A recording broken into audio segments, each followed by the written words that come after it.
Okay.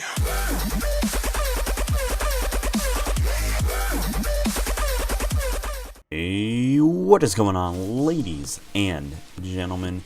It is your boy Kitty here, and today I'm coming at you with another PC build. This PC build is Intel based and is going to estimate to around $785, but if you want to add the promo discounts and mail-in rebates and all that other shit, you'll end up only $740, and it'll even be cheaper if you get rid of the operating system. I added it in because, you know, usually when you build a new PC, people aren't gonna be like these other PC builders and just apparently have a copy of Windows lying around. I know I don't, and I don't know anyone who does, but anyway, let us get started with this build. First up is the processor. We got an Intel i5-4460 3.2 GHz quad-core processor. This is running for around $175. This is a fairly cheap i5. I was going to go with an i3 originally, but I said, why not boost it up to an i5, because you're going to be able to edit videos and do whatever else you want to do with it instead of just gaming. Personally, I'm a more multitasking person. I don't just game. I like to edit videos, do graphics and all that stuff. But if you want, you could bump it down to an i3, or if you're really inclined, you can even bump it up to an i7. I would suggest that as a future upgrade when, you know, your computer starts lagging behind or whatever, or you just want an i7 because you want more processing power, or because why the hell not. But I went with the i5 because this thing's gonna be a beast at freaking gaming. You're gonna be able to get a lot of shit done with this processor. Next up, we got the Gigabyte GA-H97M Micro ATX motherboard. This is a LGA 1150 motherboard running for around $83. This is a Micro ATX board. I decided to go with this board because it's a decent price. It's got your upgradability. Yes, it's a Micro ATX, so it's not going to be able to do SLI or anything. Personally, I mean, I'm not going to say I'm not a big fan of SLI. I've never done SLI. But, you know, that's just something to keep in mind. It has 2 or 4, I'm pretty sure it's only 2 because it's a Micro ATX. It's got 2 RAM slots. I'll be coming up with the RAM next. But I just decided to go with this motherboard. It had great reviews, great ratings, all around great motherboard. It's by Gigabyte, so I really can't see anything going wrong with this board. And it's decent quality and a fairly decent price. Next we have Kingston HyperX Fury Black 8GB DDR3 1600 megahertz memory, 2 4GB sticks running for around $43. I decided to go with this RAM because it's nice and cheap, under $50, and you're getting a full 8GB. That's what I love about RAM these days. It's just dropping in prices super quick.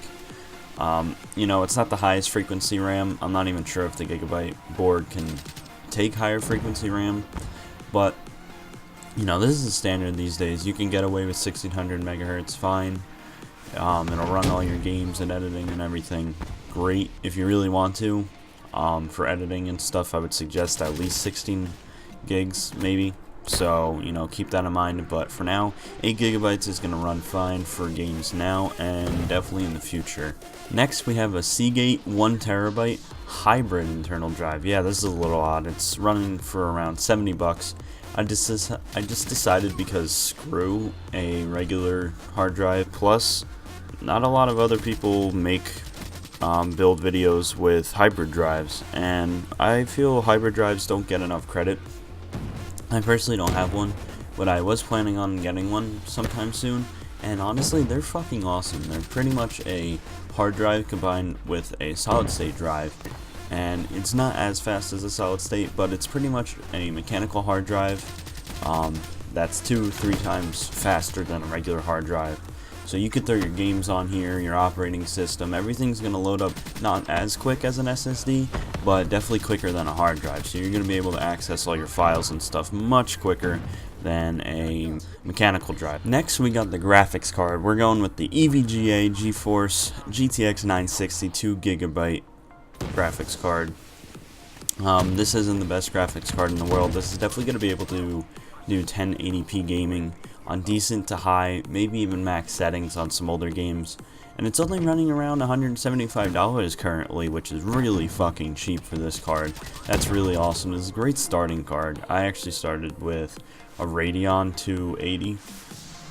Mine was like when I got it probably 140, and it was a big mistake. I definitely should have went with this at the time, but I didn't even know this card existed. So silly me, but this is definitely a good starting card. You're going to get a lot of performance out of this thing, and it's going to be able to handle pretty much almost everything that you throw at it. It is a tad bit of an older card, but I would definitely say it's worth $175 compared to some of these other cards that are just ridiculous amounts of money.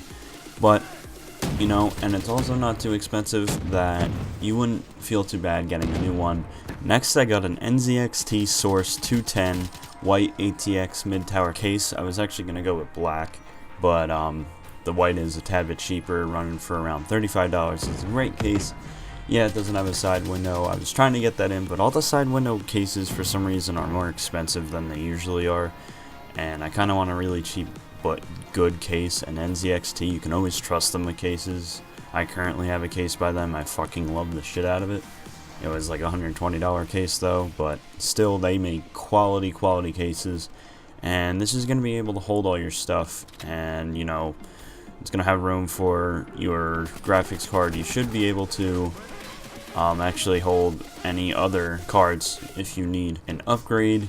It should be able to fit them besides any extra long cards. So I would suggest checking the spacing in it if you're looking to upgrade and everything in the future, but it definitely should fit most things in this case. For our power supply, we got a Corsair CX 750 80 plus bronze semi-modular ATX power supply.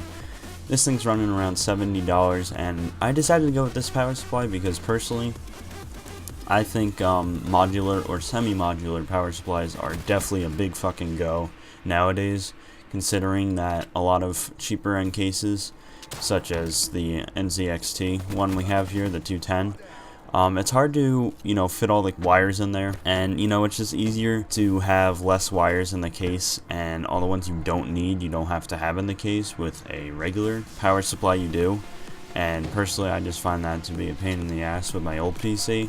And lastly, for our operating system, we're going with the Windows 8.1 64-bit copy for around $87. This is a little bit expensive personally for a operating system. Windows 10 is even more expensive, so I said screw that. I don't think Windows 10 is really worth the time and money to spend on, considering either A, you can upgrade right from Windows 8, or B, at least you have Windows 8. It's closer to Windows 10, but Windows 8 does have better gaming experiences and drivers and everything than Windows 7, which I have, and I'm kind of stuck with, but it's a decent operating system. If you want, you can spend a little more on the Windows 10. Personally, I'm not really a big fan of Windows 10. I really don't understand what the big hype about it is. It's really just pretty much standard to Windows 8. There's like barely any other changes, but yeah. So just for a quick few notes in the end here, the NZXT case is a little small with the 960, so you're probably going to have to take out a few drive bays. That probably won't be a problem since we only have one drive, but you know, just a heads up if you're thinking of upgrading later on down the road or whatever. But I hope you guys enjoyed this video. Remember to like, favorite, and subscribe, share your Facebook, Twitter, Google+, whatever else you have, and like this video for more builds, and I'll see you guys in the next one. Adios.